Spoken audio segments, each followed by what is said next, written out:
Magdalene Morgan was Elvis's girlfriend in elementary school. They attended the same church. He was cute and shy, and he was just captivated my heart. That's all it was to it. He was just my guy from day one. And I guess I was his gal, so it was nice. His daddy drove a little old truck and sold cigarettes and candy. But you might not want to hear about the Christmas story. Every Christmas, the families gathered at the church to sing and exchange presents. This one Christmas night, I had wanted a bicycle for so long, and of course, my mom couldn't afford one. And his dad, like I said, drove a panel truck and sold cigarettes and candy. And this one Christmas, Elvis's dad gave him a whole case of Milky Way candy bars for me. A whole case. Now, honey, if I got one or two, I was in heaven, but a case?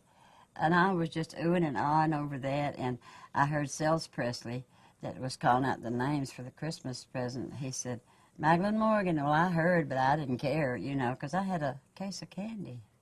And he kept saying, Magdalene Morgan. Finally, he said, well, if you don't want this bicycle, I'll just give it to someone else.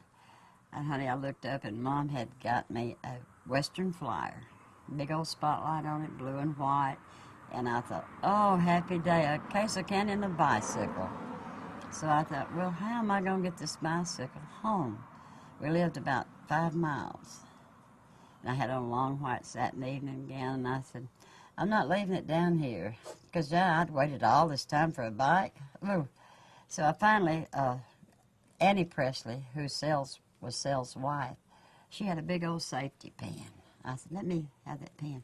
I got it and pinned it up between my legs, and Elvis's mom and dad and my mom and Elvis got in the car, and they drove behind me, going about 2 miles an hour up Martin Hill. I got my bicycle home. I wasn't going to leave it. I got it home, opened the kitchen door, and put it in the house. So that was a great Christmas.